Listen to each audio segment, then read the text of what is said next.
Hi, everyone. Thank you very much for joining us at the Going International podcast. Today, I'm joined by a partner from GT France. Jérôme, do you mind doing a quick introduction to the audience? Hello. So my name is Jérôme Sinelnikoff, and I'm a partner at Grant Thornton France. So my scope is basically around a what we call the U.S. and the Canadian desks. And in parallel, I'm the head of the GCRS service line for France. And overall, I have 20 years experience in different industries and also in service lines. Um, so tell me, what brings businesses to France? So, well, when we're talking about France, a lot of things coming in the mind of a lot of people. It's actually, when we take a step back, is mostly about a couple of things that are around, the talent pool, the fact that we have a large number of universities in France in different fields. So for all companies that are required a talent, um, people, there's a large pool here in France. Other things that we can see is the fact that we have, and this is not so much communicated about, it's tax credit that have been implemented, tax credit in research and development, innovation, gaming, video production. So a pretty niche type of tax credit, but very attractive. Also, what we can see is that on a geographical perspective, the fact that France is based in the center of Europe, so it makes everything easy, access, commuting, and so on. And also at the end, the quality of life that we have in France, the different climate, different aspects, the sea, the Alps, everything. So, and the food for sure. No, I can testify to the food for sure. So listen, Jeremiah, thanks for sharing that information. I heard you say there in terms, obviously the access to the talent pool and the tax phrase around innovation and R&D. Why is that, like, in France? How has that evolved? How has France changed to kind of place as an attractive jurisdiction for businesses? Yeah, I think that's a good point. Things have changed. So first of all, we need to emphasize that France is a regulated country in many aspects. I would say that mostly for the security of the business. But it's also now becoming a very friendly business environment. And the numbers are there. France has been ranked number one country in Europe for international investments now for more than 3 years. So really on top to welcome international companies when they want to set up in the business in France. Also, the people, I mean, the fact that most of the person now speak English, it's easy to interact. The level of education is pretty high. So these are really key changers. We've been talking about this tax credit incentive. So this is also another topic that have been evolved for the past years. And the last thing would be for sure the fact that there's a pretty good image regarding everything that is made in France in terms of quality and so on and so forth. And that is very true in terms of, obviously, the English being the business language. It's easy to do business, and you and I and the French team, we work together quite closely in numerous engagements, and for sure, like, that proximity, it makes business just easier. So maybe, without obviously sharing names, client names, but talk us through maybe an example that, in your experience, um maybe didn't go as well, didn't go as, maybe there was a lack of planning, or what are the things there that maybe led to that situation?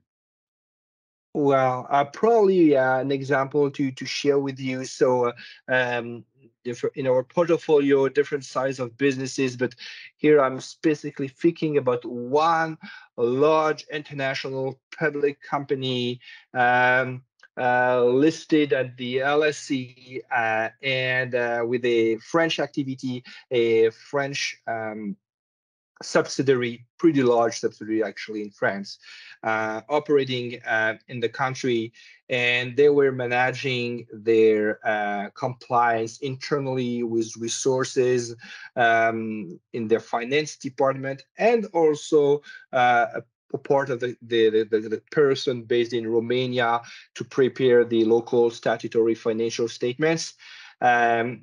Something happened. Unfortunately, one of the person gets sick and couldn't prepare these local compliance requirements, which is extremely important into a public environment and would trigger large consequences.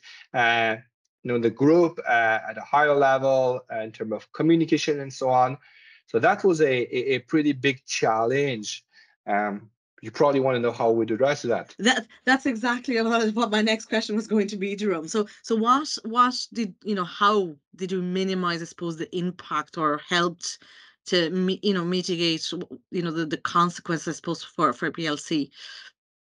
Yes. So we know that is something. This is a situation that can happen. So the way we've been structuring our team at GT, so we have what we call a SWAT team, a French compliance specialist. So people very experienced that are eager to jump into this complex environment with no background and just providing the best of their experience, and that's what we did actually. So we had these folks available, ready to help in case of emergency.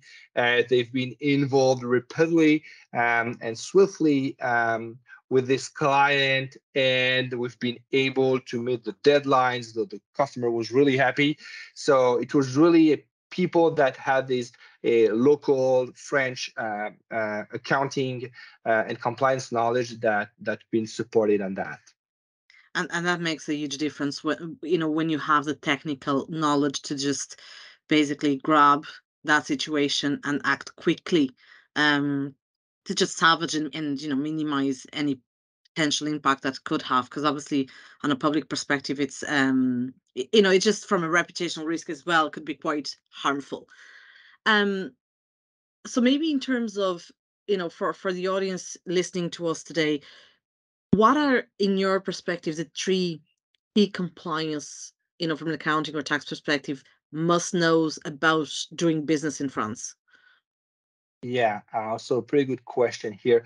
So a topic that we don't really consider as crucial at the beginning of the business, but the way the invoices are structured in France are actually mandatory in terms of fields, requirements, descriptions.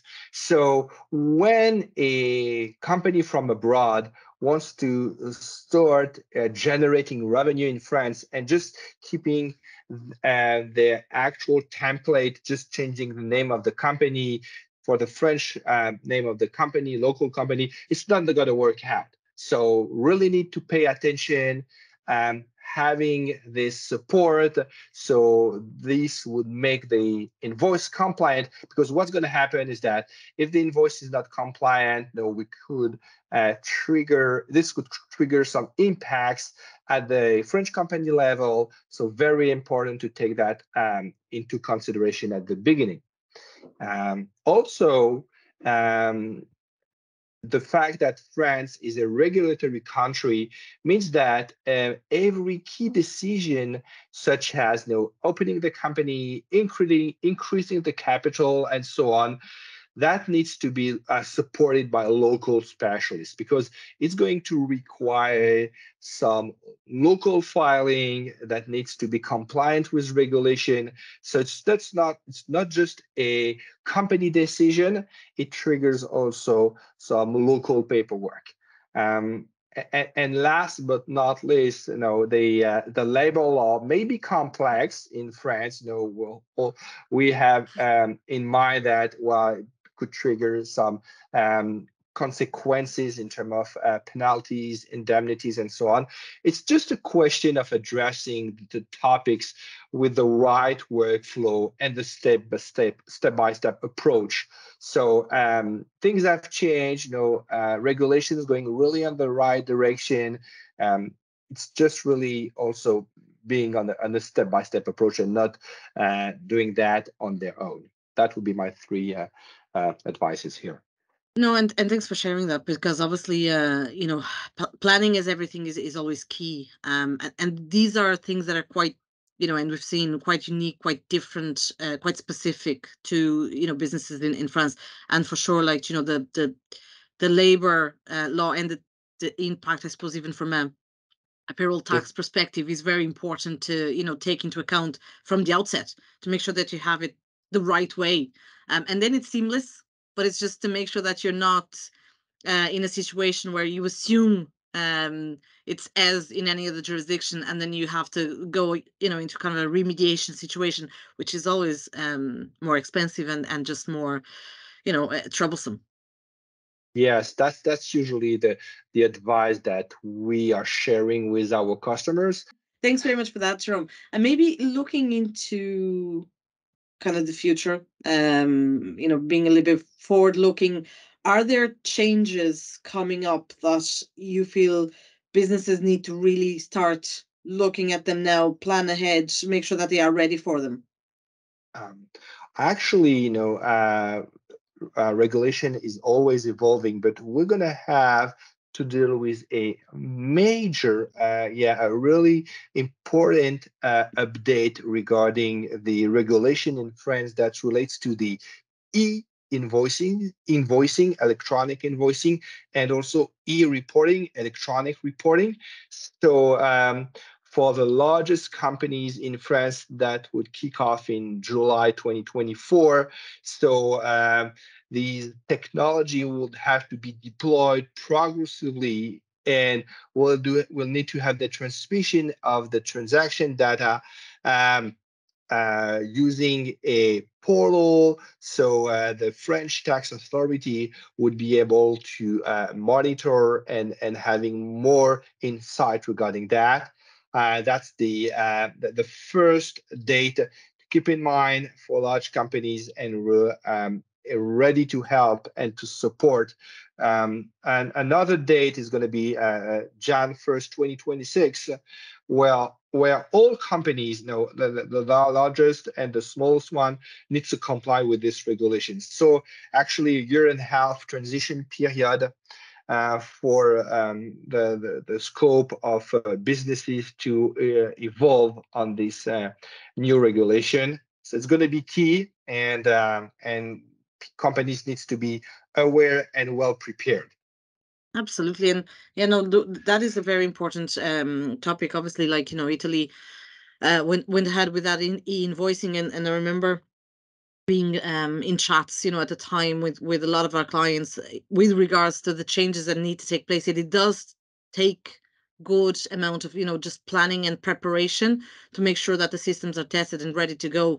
So that is something that, it's a year away, but it's important that companies start really thinking through and putting kind of teams together to tackle that piece. So thanks for sharing that information. So first of July 2024 for large companies. Yeah, correct. For large companies, and after for all the companies, 2026, correct.